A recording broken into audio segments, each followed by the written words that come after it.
श्री स्वामी समर्थ असेच स्वामी संदेश ऐकण्यासाठी आपल्या चॅनलला नक्की सबस्क्राईब करा. धन्यवाद. अवधूत चिंतन श्री गुरुदेव दत्त. श्री स्वामी समर्थ. मित्रांनो, कधी कधी आयुष्यामध्ये खूप दुःख यातना सहन करावे लागतात. बस असं वाटतं की खरंच देव आहे का, इथपर्यंत शंका येतात. पण खरं तर तीच वेळ आपल्या परीक्षेची असते. विश्वास ठेवा, इथूनच स्वामी लीला सुरू होते, इथूनच खेळ सुरू होतो. फक्त विश्वास तुटू देऊ नका. आई बाळाला हवेत भिरकवते काही क्षण, ते हवेतही असतं, पण ते हसत असतं, कारण त्याचा विश्वास असतो कोणी आहे जे आपल्याला पडू नाही देणार. तोच विश्वास तुमचा स्वामींवर हवा.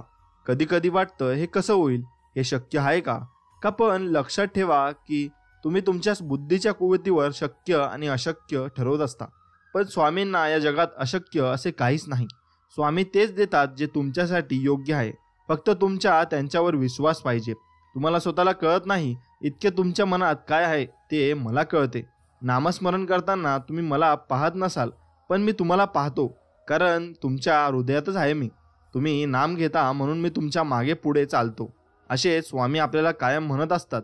व स्वामींकडे तुमची काही इच्छा असेल तर तुम्ही कमेंटमध्ये टाईप करून लिहा की स्वामी, आमच्या या इच्छेवर तुम्ही आम्हाला पूर्ण करायला मदत करा व आमच्या पाठीशी राहा, असं टाईप करा. आणि व्हिडिओला देखील नक्कीच लाईक करा. मीही तुमच्या पूर्ण इच्छा पूर्ण होत अशी स्वामींचरणी नक्की प्रार्थना करेल. व माझ्या व तुमच्या सर्वांच्या पाठीवर स्वामी समर्थांचा हात कायमस्वरूपी राहो अशी मी स्वामींच्या चरणी नक्कीच तुमच्यासाठी प्रार्थना करेल. हे समर्था, तुझ्या नामात खूप शक्ती आहे. माझा सर्व विश्वास मी तुझ्या नामात एकत्र केला आहे. आता सुख आले तरी श्री स्वामी समर्थ, दुःख आले तरी श्री स्वामी समर्थ, संकट आले तरी श्री स्वामी समर्थ, आनंद झाला तरी श्री स्वामी समर्थ. हे गुरुराया, बस झालं, मला या भावनेवर स्थिर कर. तू माझा गुरु आहेस, आई आहेस, पिता आहेस. मला मार्गदर्शन दे आणि प्रेरणा दे. श्री स्वामी समर्थ माझे गुरु माऊली. स्वामी विना मी काय करू, हो मन माझे भरू. मनी वास स्वामी ध्यास, स्वामींच्या भेटीची मजा आस. स्वामी माझे मी स्वामींचा, साक्षात्कार हा कलियुगाचा. स्वामींचे मज प्रकट रूप हे ब्रह्मदेव दिसले. वेशमुनी प्रकटले, हृदयसनी स्वामी बसले. पाहुनी या मजकडे स्वामी हसले. जसे भाव ज्याचे तसे दर्शन देती, माऊली मला भासे आईचीच मूर्ती. स्वामी विना मी विना गुरु, हो ते गाय. मी वासरू वात्सल्याची, मूर्ती पाजे गोड पान्हा. अजान बाहू त्रिगुणी अवतारी, भिवू नको बाळा, हेची अभय देती. जय जय श्री स्वामी समर्थ. हे लक्षात ठेवा, स्वामी आपल्या कायम पाठीशी आहेत. वेळ कितीही वाईट असू दे, संकट कितीही मोठं असू दे, असे अरे भोग आहेत म्हणून भोगायचे असतात, पण आम्ही तुझ्या सोबत आहोत. मग तुझी नुकसान तर नक्कीच होऊ देणार नाही, हे लक्षात घे. बाळा, नित्य माझी मानस पूजा, अक्कलकोटी होते फेरी. चरण स्वामींचे दर्शन देते, स्वर्ग सुखाची पहिली पायरी. स्वामी समर्था. अभिमानाला कधी तुमच्या मनात घर करू देऊ नका आणि स्वाभिमानाला कधी मनाच्या घरातून बाहेर काढू नका. त्याचे कारण असे आहे की अभिमान तुम्हाला कधी प्रगती करू देणार नाही आणि स्वाभिमान तुम्हाला कधीच अधोगतीकडे जाऊ देणार नाही. एवढे लक्षात ठेवा. श्वासावर नाम घेण्यापेक्षा श्वासासारखं नाम चाललं पाहिजे. श्वास थांबला तर माणूस कासावीस होतो, तसं नाम थांबलं तर कासावीस झालं पाहिजे. स्वामी म्हणतात, निंदा व टीका आयुष्यात वाट्याला आलीच पाहिजे. जर रोजच स्तुती झाली तर प्रगतीचा मार्ग बंद होऊन तो गर्वनिष्ठेच्या दिशेला जातो. एवढं लक्षात ठेवा. म्हणजे कधीच गर्व करू नका. ज्याला नामाची गोडी लागती त्याने सर्व चिंता स्वामींवर सोपवली, त्याला सुखाची पायघडी लाभली. त्याचा योग्यक्षेम वाहे सोय स्वामी माऊली. एवढे मित्रांनो, स्वामी समर्थ आपल्या पाठीशी आहेत. घरच्यांना दुखावून बाहेरच्यांना आनंद मिळेल असं वागू नका. घरातील माणसे खुश असतील तर तुम्ही पण खुश राहणार, हे कधी विसरू नका. आणि आयुष्यात पुढे चालत राहा. पेढा कसाही किंवा कुठल्याही बाजूने खाल्ला तरी तो गोडच लागतो. त्याचप्रमाणे नामस्मरण ही कसेही किंवा कुठेही केले तरी ते स्वामींना पोहोचतेच. म्हणून बोला, श्री स्वामी समर्थ. जय जय स्वामी समर्थ. माणूस कितीही आपल्या बुद्धीनुसार शक्तीनुसार जीवन जगत असला तरी नियतीने मांडलेला दाव आणि नियतीने ठरवलेला शेवट हा त्याला स्वीकारावाच लागतो. एक आस एक विसावा, स्वामी नावाचा मेसेज रोज दिसावा, स्वामींची आठवण न यावी तो दिवस नसावा, हृदयाच्या प्रत्येक कोपऱ्यात महाराजांचा सहवास असावा. एवढेच मी स्वामींचरणी प्रार्थना करील आणि स्वामींकडे एवढंच मागणं मी मागील की स्वामींचा सहवास मला कायम लाभावा. नामाची महिमा अपरंपार आहे. जपता स्वामी नाम वारंवार, कृपा होते स्वामींची अपार. असतो मनाला खूप मोठा त्यांचा आधार. माणसाचे विचार करण्यात वेळ वाया घालवण्यापेक्षा प्रयत्न करण्यात घालवावा. कारण विचाराने माणूस खचतो आणि प्रयत्नाने माणूस प्रगती पथावर पोहोचतो. माझ्यातील प्राण तू, मी घेणारा श्वास तू, या जीवाची ओढ तू, अंतकरणास होणारा भास तू, सत्कर्माचे द्वार तू, मोक्ष प्राप्तीचा मार्ग तू. तुझ विष्णू, तुझ महेश, तुझ विन प्रार्थू कुणाला, हे स्वामी समर्था. मित्रांनो, चांगले होणार आहे हे गृहीत धरून चला, बाकीच स्वामी पाहून घेतील. आणि हा विश्वास मनात असला की येणारा प्रत्येक क्षण आत्मविश्वासाचा असेल. मी कधीच कुणाचे नशीब लिहित नाही. स्वामी म्हणतात, आयुष्याच्या प्रत्येक वळणावर तुमचे विचार, तुमचे व्यवहार आणि कर्मच तुमचं नशीब लिहित असतात. मी शरीराने तुम्हाला दिसत नसलो तरी मी सदैव तुमच्या पाठीशी राहीन आणि सदैव तुमचे रक्षण करीन. हा माझा तुम्हाला आशीर्वाद आहे. मित्रांनो, स्वामी आपल्याला असा आशीर्वाद देत असतात. स्वामींवर पूर्णपणे श्रद्धा ठेवा, म्हणजे ते तुम्हाला सर्व अडचणींतून मुक्त करतील. विश्वासाने सर्व कार्यांवर त्यांच्यावर सोपवा, म्हणजे ते तुमचे सर्व कार्य पार पाडतील. भिवू नकोस, मी तुझ्या पाठीशी आहे, असे ते आपल्याला अभयवचन देत असतात. हे सिद्धवाक्य नेहमी स्मरणात असू द्या आणि स्वामींच्या चरणी अर्पण करा तुम्हाला जी इच्छा पाहिजे ती.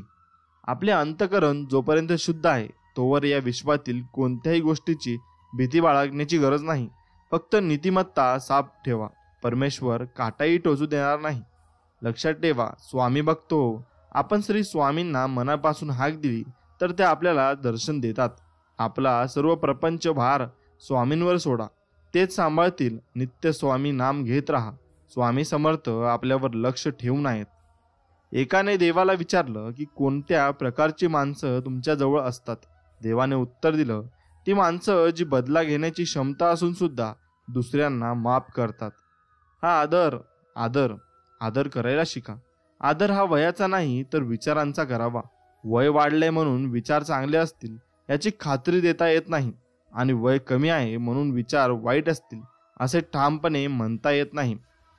सोबत कोण होतं, कोण आहे आणि कोण राहणार या गोष्टीचा विचार करण्यापेक्षा आपल्या आयुष्यात आपल्या सोबत स्वामी होते, स्वामी आहेत आणि आयुष्यात स्वामी कायम सोबत राहणार हे खूप महत्त्वाचे आहे. याच्यावर तुम्ही नक्कीच विचार करायला हवा. ज्याचे कोणी नाही त्याला आधार देणारे स्वामी आहेत. जिथे अंधार आहे तिथे प्रकाश करणारे स्वामी आहेत. जो हरलेला आहे त्याला जिंकवणारे स्वामी आहेत. जो पडणार आहे त्याला उचलणारे स्वामी आहेत. जो अपंग आहे त्याला पळण्याचे बळ देणारे स्वामी आहेत. ज्याला दृष्टी नाही त्याला हे सुंदर सृष्टी दाखवणारे स्वामीच आहेत. ज्याची नाव बुडणार आहे त्याची नाव किनाऱ्यावर आणणारे स्वामी आहेत. सर्व कर्ता आणि करविता माझे स्वामीच आहेत. त्यामुळे स्वामींवर पूर्णपणे विश्वास ठेवा आणि आपली कामगिरी करत राहा. रानात तण आणि मनात ताण कधीच ठेवू नये. रानातले तण पिकांचा नाश करते आणि मनातला ताण जगण्याचा सर्वनाश करते. आणि स्वामींचे नामस्मरण ताणाचा सर्वनाश करून मानवी जीवनाचे सोने करते. मित्रांनो, विश्वास ठेवा. आपण जेव्हा कोणासाठी तरी चांगलं करत असतो तेव्हा आपल्यासाठी सुद्धा कुठेतरी काही चांगलं घडत असतं. इतकंच ते आपल्याला दिसत नसतं. एवढाच फरक असतो. एखादी व्यक्ती आनंदात आहे याचा अर्थ असा नाही की त्याच्या जीवनात सगळं काही सुरळीत आहे. ती व्यक्ती आनंदी आहे कारण जीवनाकडे बघण्याचा त्या व्यक्तीचा दृष्टिकोन हा नक्कीच सकारात्मक आहे. घरातील माणूस मार्गाने चुकले त्यास प्रायश्चित हवे खरे, पण ते नसावे जन्माचे, तेवढ्यापुरता असावे सातवे. एखाद्याचे हातून करू नये असे कर्म झाले तरी त्याला सुधारण्याच्या मार्गाने सर्वांनी वागावे. सुखाने नांदावे नवरा बायकोंनी. स्वामी आणावा ध्यानी, दोघांनी राहावे प्रेमाने. सदा वागावे आनंदाने. एकमेकांचे दुसऱ्यास दुःख होईल असे न करावे. काळजी वाटेल असे न वागावे आणि जीवन जगावे. थर्मामीटर ताप दाखवतो, घालवत नाही. तत्वत शास्त्र आपले कुठे चुकते ते दाखवतात, काय करावे ते दाखवितात, पण करणे आपल्याकडेच आहे. खरोखर परमार्थाला दुसऱ्याची गरज नाही, मग दुसरा कोणी आपला परमार्थ बिघडविल कसा? जगात जे आहे ते सर्व चांगले आहे हे मानून चला. कर्माला सुरुवात करताना फळ मिळते किंवा नाही म्हणून काळजी आणि दुःख होते. कर्म करीत असताना फळाकडे चित्त लागल्याने कर्माचे कष्ट होतात म्हणून दुःख होते. कर्म संपून फळ मिळाले नाही तर दुःख होते, आणि फळ मिळालेच तर त्यातून नवीन आशा उत्पन्न होऊन फळ मिळाल्याचा आनंद ती मारून टाकते म्हणून दुःख होते. सारांश अधपासून इथपर्यंत दुःखच पदरात पडते. यासाठी फळाची अपेक्षा सोडून कर्म करू लागलो की ते कर्म करीत असतानाच मनाला समाधान प्राप्त होते. मित्रांनो, समजा आपल्या घरात विजेचे दिवे आहेत. ते बटन दाबल्याबरोबर लागतात, पण जर का त्या विजेच्या उगमाच्याच ठिकाणी बिघाड झाला तर घरातले बटन दाबून दिवे लागणार नाहीत. फार काय, पण घरातील दिव्याची दुरुस्ती करण्याचा प्रयत्न केला तरी मूळ ठिकाणाच्या बिघाडाची दुरुस्ती होईपर्यंत काही उपयोग नाही. त्याचप्रमाणे आपल्या स्वतःमध्येच सुधारणा झाल्याशिवाय बाहेरील सुख मिळणार नाही. म्हणून स्वतःमध्ये तुम्ही सुधारणा नक्कीच केली पाहिजे. आपण रोज उठल्यावर भगवंताचे स्मरण करण्याचा नियम ठेवावा. स्नान वगैरे गोष्टी झाल्या तर कराव्याच, पण त्याच्या वाचून अडून बसू नये. भगवंताचे स्मरण हे मुख्य आहे. अखंड नामस्मरण ठेवायला सोहळ्या ओळ्याचे बंधन नाही. अखंड स्मरणच सोहळे आहे, एवढे लक्षात ठेवा. जगात असे कोणतेही पाप नाही की जे नामासमोर राहू शकेल. सत्याला काही रूप दिल्याशिवाय आज आपल्याला त्याचे अनुसंधान ठेवता येत नाही. नाम हे त्याचेच रूप आहे, म्हणून नामाचे सतत अनुसंधान ठेवावे. तुम्ही कुठेही राहा, पण नामात असा. नाम जेवढे बळजबरीने घ्या, श्रद्धेने घेतले तर जास्त बरे. वृत्ती सांभाळून नामात राहिलात तर त्याहूनही जास्त बरे होते. तापाने आजारी असलेल्या माणसाला आपल्याला घाम यावा असे वाटत असते, पण नुसत्या वाटण्याने काही तो येत नाही. त्यासाठी डॉक्टरांचे औषध घ्यावे लागते. तसे ज्याला भगवंताचे प्रेम यावे असे वाटते त्याने नाम घेणे हे एकच औषध घ्यावे, मग त्याला सर्व कामात यश मिळेल. परमार्थाने आपल्याला सांगून ठेवले आहे की तू माझा व्हावास असे तुला वाटत असेल व वाटत आहे ना, मग तू प्रपंच अति दक्षतेने कर. प्रयत्नाला कधी मागे पाहू नकोस, पण फळ देणारा मी आहे ही भावना ठेवून तू वाग. जी परिस्थिती येईल त्यात समाधान बिघडू देऊ नकोस, आणि मी जे सांगतो ते औषध घे. ते तुला सर्व रोगातून मुक्त करील. आणि ते औषध जर कोणते असेल तर ते माझे नाम हे होय. त्या नामाचा खरोखर तुम्ही अभ्यास करा. मित्रांनो, एखादा मुलगा बापाला म्हणू लागला की मी इतका जवळचा पण मला मिळतो मार, आणि तो लांबचा पोर त्याचे मात्र लाड, पण तो मारच आपल्या हितासाठी असतो हे त्याला नाही समजत. कित्येक साधू दगड मारतात किंवा शिव्या देतात तरी लोक त्यांच्या मागे लागतात, कारण त्यांच्या शिव्या देखील आशीर्वादाप्रमाणे असतात. हे कित्येक लोकांच्या ध्यानी येत नाही. साधूंच्या बोलण्यामध्ये किंवा मारण्यामध्ये सुद्धा दुष्ट बुद्धी नसते. संतांच्या वचनांचा ओढ ताणून अर्थ करू नये, त्यांचा सरळ अर्थ घ्यावा. संतांच्या ग्रंथांचा खरा अर्थ कृतीनेच कळतो व तुम्ही ते अनुभवातून समजू शकाल. माझी सेवा तुम्ही जी करता ती तुम्ही आपल्या देहबुद्धीची केली. तुम्हाला जे पसंत तसे तुम्ही केले. वास्तविक माझी सेवा म्हणजे मला जे आवडते ते करणे, माझ्या आज्ञेत राहणे, नामस्मरण करणे, सर्वाभूती भगवत भाव ठेवून कुणाचे मन न दुखवणे, परमात्मात सर्व करतो अशी भावना ठेवणे. मी म्हणजे अमुक एक अशी आपल्या अस्तित्वाची जशी खात्री असते तशी देव आहे अशी खात्री पाहिजे. आपले सद्गुरूच देव आहेत अशी आपली खात्री झाली म्हणजे आपल्या सद्गुरूंच्या ठिकाणी भाव आहे असे नक्कीच म्हणता येईल. साधारणपणे ज्या विषयाची आपल्याला आवड असते तसले संगत आपण बघतो. मीच वाईट म्हणून मी वाईट लोकांची संगत धरतो. विषयात दोष नाही म्हणजे नुसते विषय बाधक होत नाहीत, विषयी लोकांची संगत मात्र फार बाधक असते. संगतीने आपल्यावर बरा वाईट परिणाम होतो. ज्याची संगत केली असताना भगवत प्रेम प्रकट होते तो संत जाणावा. अशांची संगती केव्हा होईल ही तळमळ असावी. अत्यंत निर्भयता हा संतांचा पहिला गुण आहे, कारण सर्व ठिकाणी मीच आहे ही भावना झाल्यावर भयाचे कारणच उरत नाही. आपल्या सर्वटाही भगवत भाव वाढू लागला म्हणजे संतांची प्रचिती नक्कीच येते. समुद्र हा सर्वांसाठी सारखाच असतो. काही जण त्यातून मोती उचलतात, काही जण त्यातून मासे घेतात, तर काही जण त्यात आपले पाय ओले करतात. हे विश्व पण सर्वांसाठी सारखेच आहे. फक्त त्यातून तुम्ही काय घेतात हे महत्त्वाचे आहे, आणि त्यानुसार तुम्ही काय करता ते पण महत्त्वाचे आहे. जो हिनाहून हीन आणि अडाण्यातला अडाणी असतो त्याला सुद्धा मिळणारा असा भगवंत आहे. ज्याला भगवंताचे प्रेम यावे असे वाटते त्याने नाम घेणे हा एकच मार्ग आहे. भगवंताच्या नामाला नीती हे पथ्य आहे. ते सांभाळून जो वागेल त्याचे भगवंतावरचे प्रेम नक्कीच वाढेल. संतांच्या पदरात पडले की तो आपली लाज राखतो. भगवंताला विसरून भजन करू नका. भगवंताची आठवण ठेवून भाजी जरी आणली तरी त्याचे श्रेय जास्त आहे. जगाच्या लाजेला भिवून भगवंताला अंतर देऊ नका.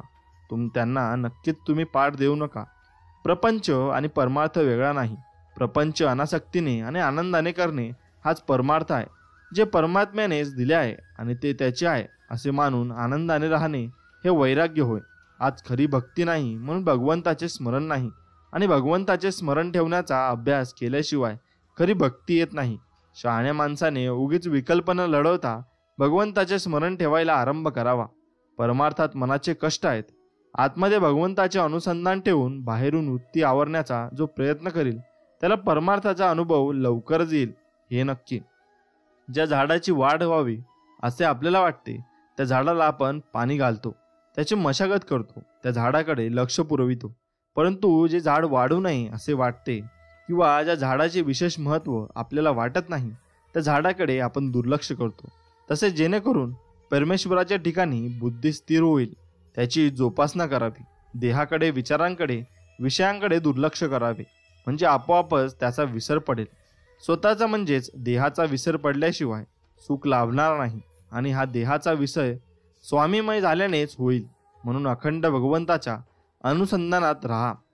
चांगला प्रपंच म्हणजे सहज न सापडणारी रक्तातील साखर आहे. आयुष्य चालेल आहे, उद्याचा भरोसा नाही. तेव्हा आता सगळे सोडून नामाला घट्ट धरा. प्रपंचात कमी जास्ती होणारच. तुम्ही असलात तरी आणि नसलात तरी तो चालूच राहतो. नाम इतके घ्यावे की नामात शेवटचा श्वास जाईल याची खात्री वाटली पाहिजे. नक्कीच नाम हे तुमचं सर्वश्रेष्ठ होईल.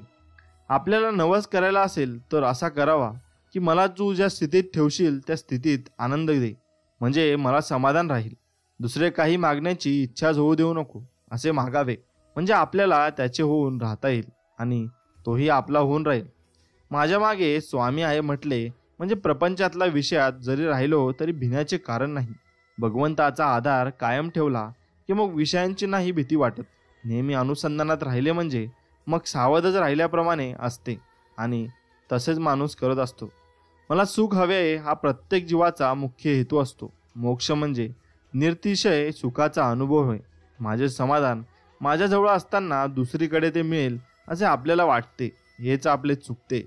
एक भगवंतच मनापासून हवा असे वाटले म्हणजे तो प्राप्त होतो.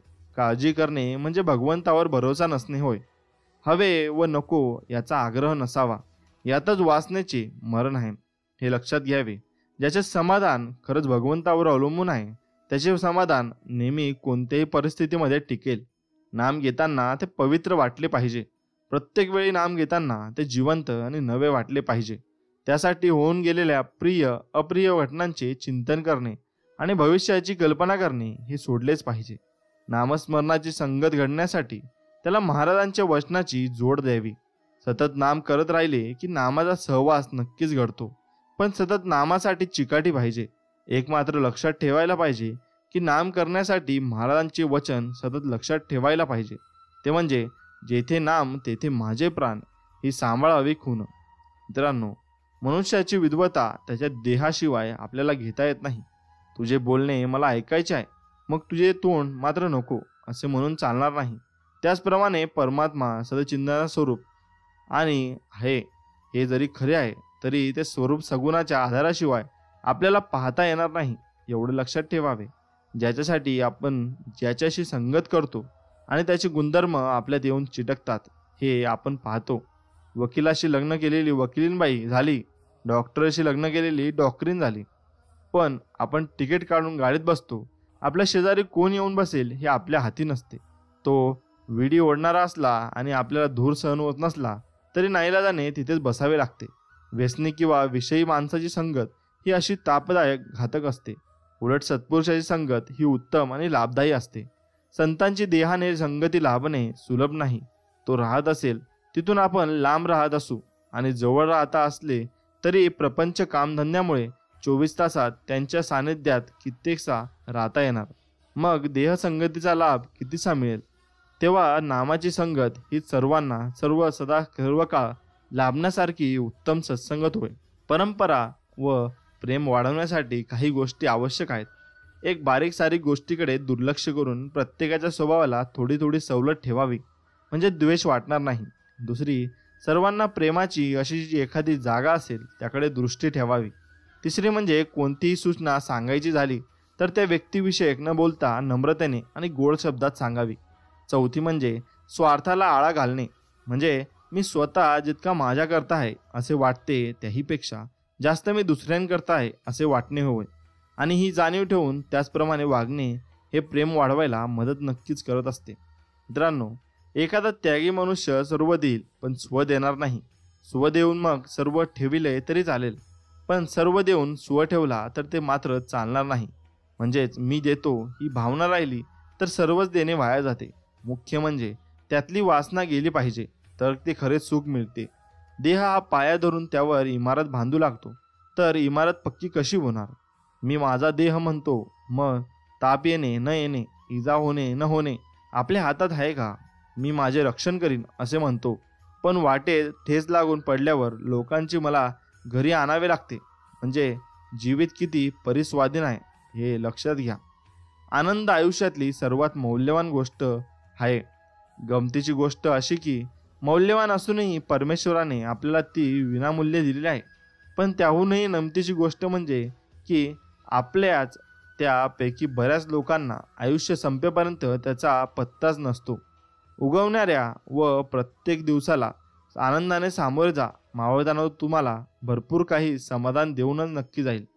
माणूस म्हणून जगणं यात वेगळं काय असतो? माणुसकीचं जीणं, सगळ्यांच्या दुःखात थोडं सामील होणं, प्रत्येकाच्याच आनंदात आनंदाने सहभागी होणं, इतरांच्या विचारांशी आपले विचार जुळवणं, परोपकाराच्या कृतीतून जीवन सार्थ करणं, अहंकाराच्या पुढ्यात नम्रतेने मात करणं, तत्व माझी माझी न करता पंचतत्वांच्या आठवण, कितीही जगलास राजा तरी सोपं नाही देहाला कृत्यर्थ करणं.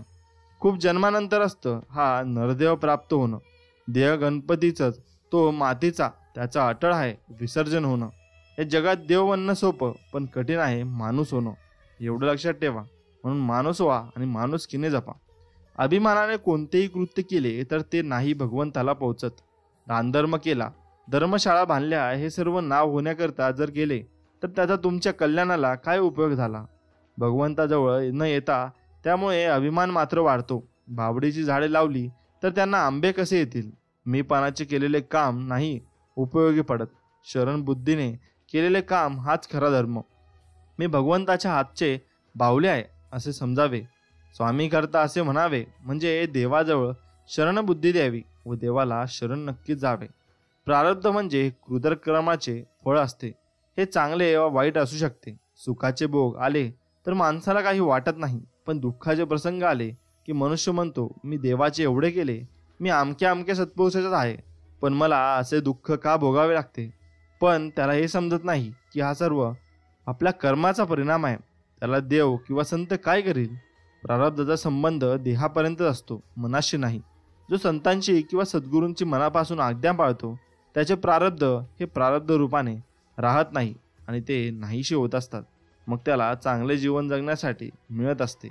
आणि चांगले जीवन जगत असताना आपल्या इच्छा जेव्हा पूर्ण होत नाही तेव्हा आपण ढासळून जातो आणि आपल्या इच्छा पूर्ण का होत नाही याचा विचार करायला लागतो.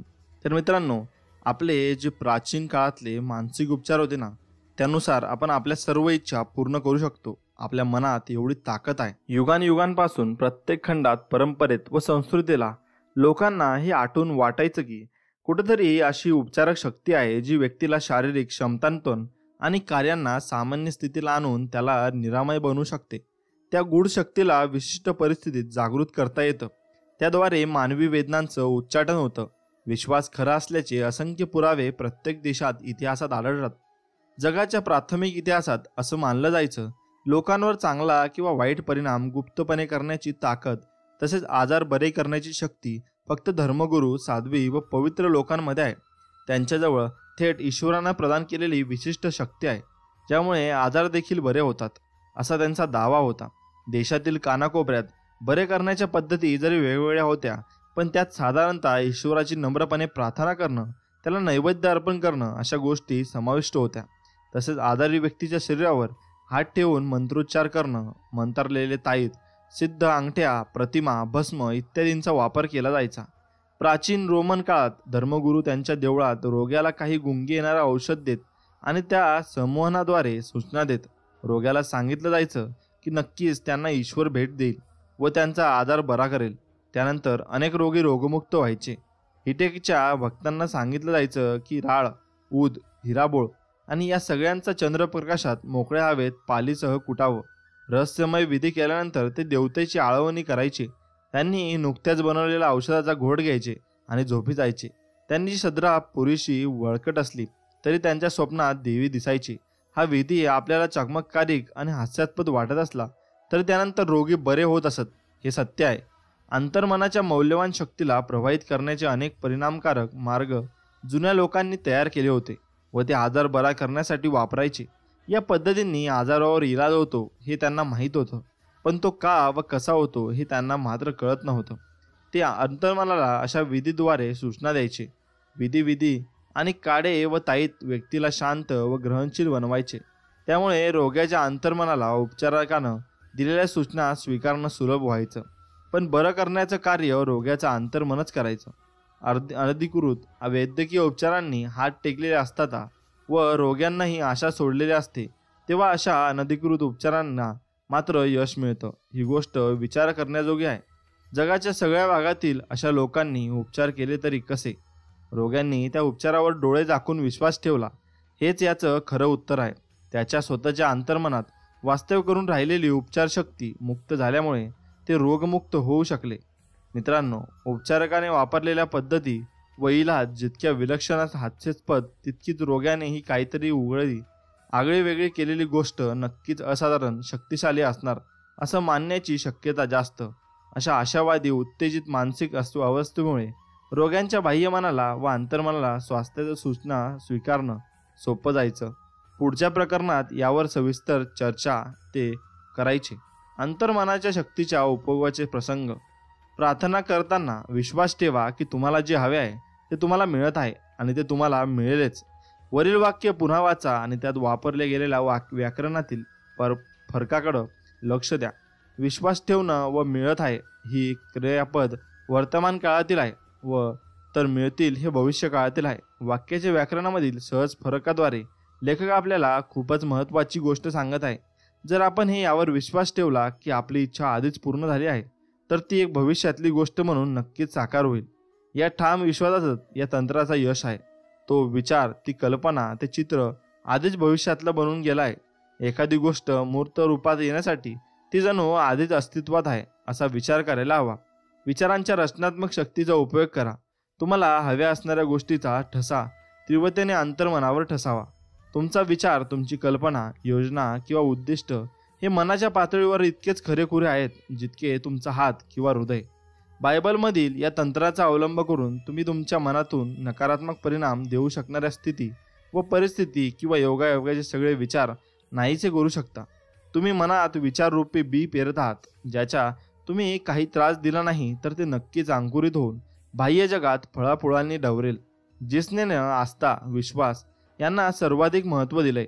तुम्हाला बायबलमध्ये सारखं वाचायला मिळेल की तुमच्या आस्थेनुसार तुम्हाला दिलं जाईल. तुम्ही विशिष्ट प्रकारचे बी जमिनीत पेरता तेव्हा तुम्हाला विश्वास असतो की तुम्ही ज्या फळाचे बी पेरलं आहे तीच फळं तुम्हाला मिळतील. अशा रीतीनं तुम्ही त्या शेतीच्या निसर्गाच्या नियमांवर विश्वास ठेवता. पेराल तेच उगवेल यावर तुमचा विश्वास असतो. त्याच पुस्तकामध्ये ज्या आस्थेचं व विश्वासाचं वर्णन केलं आहे ती विचार करण्याची एक रीत आहे, मनाचा एक दृष्टिकोन आहे, एक आंतरिक निश्चितता आहे की बाह्य मनात ज्या विचाराचा पूर्णपणे स्वीकार केला जातो तो तुमच्या अंतर्मनातून रुजून प्रत्यक्षात उतरेल. आस्था म्हणजे सत्य म्हणून स्वीकार करणे. विश्वास म्हणजे तर्कवितर्क करणाऱ्या बाह्य मनाचं म्हणणं ऐकायला नकार देणं, त्याच्या अतिचिकित्सेचा आवाज बंद पाडणे आणि तुमच्या अंतर्मनाच्या शक्तीवर पूर्ण विश्वास ठेवणाऱ्या दृष्टिकोनाला बाह्य पसरून आलिंगन देणे. त्याच पुस्तकामधील अनेक उत्कृष्ट उदाहरणांपैकी एक उदाहरण पुढील प्रमाणे आहे. काही अंध लोकांच्या डोळ्यांच्या जिसनेनं स्पर्श केला व त्यांच्या अंधत्व नाहीसं झालं अशी एक आख्यायिका त्या पुस्तकात आहे. त्या अंधांचा विश्वास आहे, त्यांची श्रद्धा ही आहे की महान अपेक्षा होती की काहीतरी चमत्कार घडणार आहे, आपली प्रार्थना फळणार आहे. अशी त्यांची आंतरिक भावना होती, ठाम श्रद्धा होती. म्हणूनच ते घडलं. हे त्रिकालबाधित तंत्र जगातील रोग बरे करणाऱ्या समुखांनी सारख्याच प्रमाणात वापरलं आहे, मग ते कोणत्याही धर्माशी संबंधित असोत. हे बरे झालेल्या रोग्यांना त्याच निक्षून सांगतात की त्यांनी त्यांच्या बरे होण्याची चर्चा इतरांशी करू नये.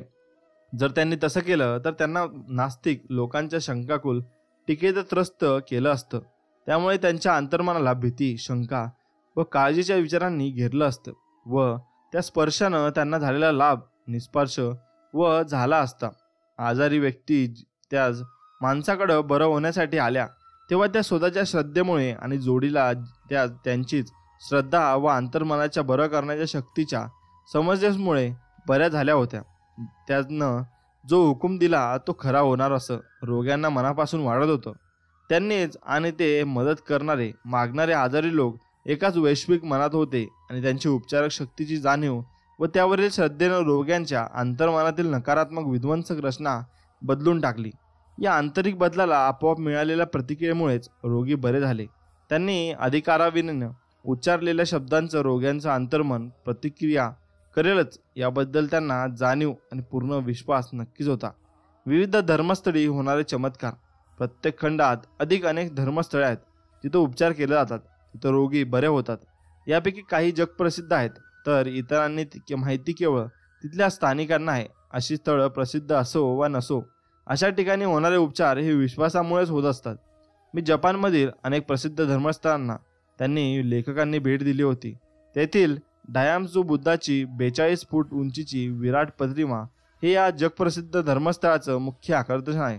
मांडीवर हात ठेवून बसलेल्या बुद्धिमूर्तीच्या चेहऱ्यावर परमसंतुष्टीचे भाव दाखवण्यासाठी चिंतनमन मुद्रा आहे. इथं मी आबालबुद्धांना या मूर्तीच्या पायांशी पैसे, फळे, तांदूळ आणि संत्री अशा विविध गोष्टी वाहताना पाहिलं आहे. मेणबत्त्या पेटलेल्या असायच्या, उदबत्त्या जळत असायच्या, नदास वाजायचे आणि तिथं एक तरुण मुलीला मी प्रार्थना फुटफुटून 2 संत्री वाहताना पाहिलं. मी तिचा आवाज परत दिल्याबद्दल ती बुद्धीचे आभार मानत होती. ती आपला आवाज हरून बसली होती, जो त्या धर्मस्थळी तिला पुन्हा मिळवला. काही विधी केले, उपवास केले, काही विशिष्ट नैवेद्य दाखवला तर बुद्ध तिचा गाणारा गळा तिला पुन्हा मिळवून देतील याचा निश्चित त्याच्या विश्वासानं तिच्यात श्रद्धेची, विश्वासाची व आशेची ज्योत जागृत केली. अढळ निष्ठा होती. तिच्या अंतर्मनानं तिच्या विश्वासाला प्रतिसाद दिला, एवढंच. असंच आणखी एक उदाहरण म्हणजे क्षयरोगाने पीडित असलेले पश्चिम ऑस्ट्रेलियातील पर्थमध्ये राहणारे त्यांचे एक नातेवाईक. क्षयरोगाने त्यांचं फुफ्फुस पोखरून गेलं होतं. मुलानं त्यांना सांगितलं की त्याला एक दैवी शक्ती धारण करणारा संन्यासी भेटला. तो सारखा फिरत होता. युरोपमधल्या अत्यंत प्रसिद्ध धर्मस्थळी दीर्घकाळ राहिल्यानंतर तो नुकताच तेथून परतवला होता. तिथं त्यानं 2 क्रॉसचा एक छोटा तुकडा जळवलेली अंगठी प्राप्त केलेली आहे. रोमी रोगमुक्त झाले हे ऐकताच त्या मुलानं त्या साधूला त्यांच्या वडिलांच्या आजाराबद्दल सांगितलं व ती अंगठी देण्याचा तळमळीने विनंती केली. तो साधू त्यासाठी तयार झाला. मुलाला साधूला स्वच्छेने 500 रुपये सामानाची भेट दिली. आपल्या वडिलांनी ती अंगठी दाखवली तेव्हा वडिलांनी ती हिसकावून घेतली आणि त्यांना ती आपल्या हृदयाशी धरली. मनोभावे प्रार्थना केली आणि ते झोपी गेले. सकाळी उठल्यानंतर ते रोगमुक्त झाले. वैद्यकीय चाचण्यातही तेच सिद्ध झालं की जे त्यांना पाहिजे होतं. मग त्यानुसार आता ते जीवन जगू शकतात आणि अगदी आनंदाने जगू शकतात. अशा प्रकारे उपचार प्रत्येक काळात होत असतात. पण त्या मुलांना सांगितलेली सुरस कथा केवळ काल्पनिक होती. वास्तविकता त्या मुलांना रस्त्याकडून लाकडाचा एक तुकडा उचलून सोनाराकडे नेला. जुन्या काळात डिझाईनचे एका अंगठीत बसून ती अंगठी आपल्या वडिलांनी दिली. रस्त्याच्या फुटपाथवरून उचललेल्या त्या लाकडी तुकड्याचं त्या रोग्याला बरं केलं नव्हतं. अत्यंत तीव्रपणे जागा झालेल्या श्रद्धापूर्ण श्रद्धेनं त्यांना बरं केलं होतं. कल्पना श्रद्धेची जोडली गेली आणि या दोन्हींचा संयोगानं त्यांच्या जाग्यात झालेल्या अंतर्मनाच्या शक्तीनं त्यांना बरं केलं. वडिलांना ही चलाकी कधी समजली नाही. जर त्यांना हे कळालं असतं तर त्यांच्या आजारानं पुन्हा डोकं वर काढलं असतं. पण ते अज्ञानानं असल्यानं तसं झालं नाही. ते पूर्णपणे बरे झाले. त्यानंतर 15 वर्षानंतर वयाच्या 89व्या वर्षी ते अन्य कारणानं वारले. सर्वव्यापी उपचार तत्व. जगातल्या सर्व उपचार पद्धतीत एखादा अवयव आणि प्रक्रिया असावी जी या सगळ्यांबाबत सामायिक असावी. अर्थात तसंच आहे. तो उपचारक अवयव आहे अंतर्मन आणि ती उपचारक प्रक्रिया आहे विश्वास. या मूलभूत सत्याबाबत खोलवर विचार करा. तुमच्या मानसिक कार्याची विभागणी केली जाते. एका बाह्य मनाला व दुसरं अंतर्मनाला दिलं जातं. तुमचं अंतर्मन हे नेहमी सूचना आणि आज्ञा यांच्या शक्तीचं अधीन असतं. तुमच्या क्रिया, शरीराच्या संवेदना यावर अंतर्मनाचं संपूर्ण नियंत्रण असतं. कोणत्याही व्यक्तीला संमोहित करून त्या व्यवस्थेत तिला नकारात्मक सूचना देऊन कोणत्याही रोगाची लक्षणं निर्माण केली जाऊ शकतात. संमोहित व्यक्तीला सूचना देऊन तिच्या शरीरात तापमान वाढवता येतं, चेहरा लाल करता येतो किंवा व्यक्तीला थंडी वाजून हुळहुळी भरून येऊ शकते. तिला पक्षपात झाला आहे आणि तो चालू शकणार नाही असं तुम्ही तिला सांगू शकता. तिच्यावर तरेच परिणाम होतील. नाकाखाली थंड पाण्याचा कप धरून ठेवला, त्याला सांगितलं की हा कप काळ्या मिऱ्यांनी भरलेला आहे, याचा वास घे, तर ते संमोहित व्यक्ती वारंवार जोराजोरानं शिंकू लागेल. त्यांच्या शिकण्याचं कारण काय बरं? पाणी की सूचनांवरचा विश्वास? गाजर गवतीची ॲलर्जी असलेल्या एखाद्या संमोहित केलं आणि त्याच्या नाकासमोर नकली फूल धरून सांगितलं की हे गाजरोचं आहे, आणि तर त्या व्यक्तीला ॲलर्जीने नेहमी दिसून येणारी लक्षणं निर्माण होतील. तात्पर्य लक्षणाचं कारण तर अंतर्मनात आहे.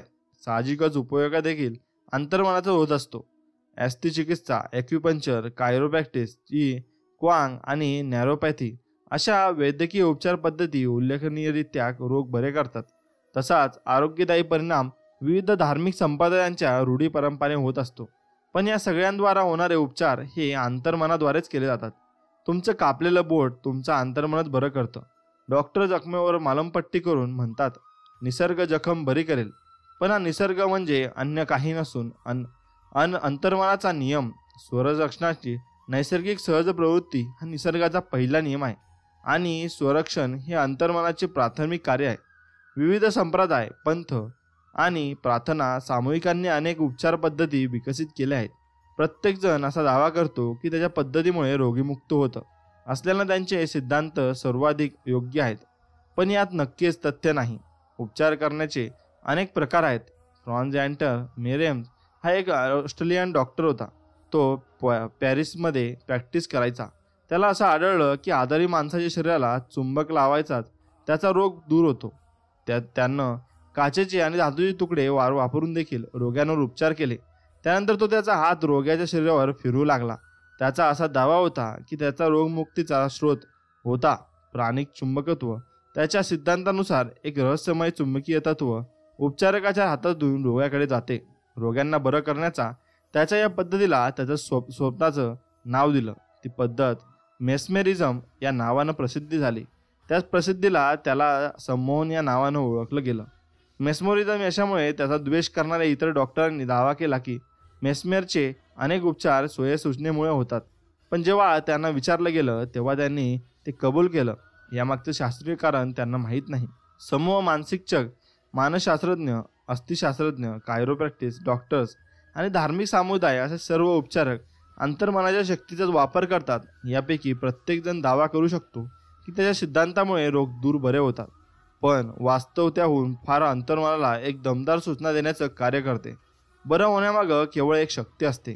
दोन व्यक्तींचे बरे होण्याचे स्वतःचे असे वेगवेगळे सिद्धांत असू शकतात, पण त्यांच्यात एकमात्र उपचार प्रक्रिया असते, ती म्हणजे श्रद्धा. एकच उपचार शक्ती असते, ती म्हणजे अंतर्मन. तुम्हाला योग्य वाटेल अशा कोणताही सिद्धांत निवडा, पण एक गोष्टीची खात्री बाळगा की जर तुम्ही श्रद्धा असेल तरच तुम्हाला अपेक्षित परिणाम दिसून नक्कीच येतील. म्हणून तुम्ही अंतर्मनाला काय सूचना देता यावर तुम्ही नक्कीच लक्ष दिले पाहिजे. कारण तुम्ही जे अंतर्मनाला सांगाल तेच घडत जाईल. व अंतर्मनाला तुम्ही चांगले सांगाल तुमच्यासोबत नक्कीच चांगले होईल. आणि अंतर्मनाला तुम्ही चुकीच्या ऑर्डर्स द्याल तर ते अंतर्मन चुकीच्याच गोष्टी करणार आहे. एवढं लक्षात ठेवा. सर्व सोडून भगवंताच्या स्मरणात राहिले पाहिजे, परंतु व्यवहार नीट करून त्यामध्ये भगवंताचे अनुसंधान ठेवणे हे त्याहीपेक्षा श्रेष्ठ होय. भगवंताचे अनुसंधान हेच खरे पुण्य होय आणि हीच आयुष्यात मिळणारी एकमेव गोष्ट आहे. मित्रांनो, घरातून बाहेर पडताना म्हणा स्वामी माझ्यासोबत तुम्हीही चला. कधी तुम्हाला खूप रडू येत असेल तर स्वामींना सांगा मला पोटाशी धरा. तुम्ही खूप आनंदात असाल तेव्हा म्हणा स्वामी माझी तुमच्यावर खूप श्रद्धा आहे.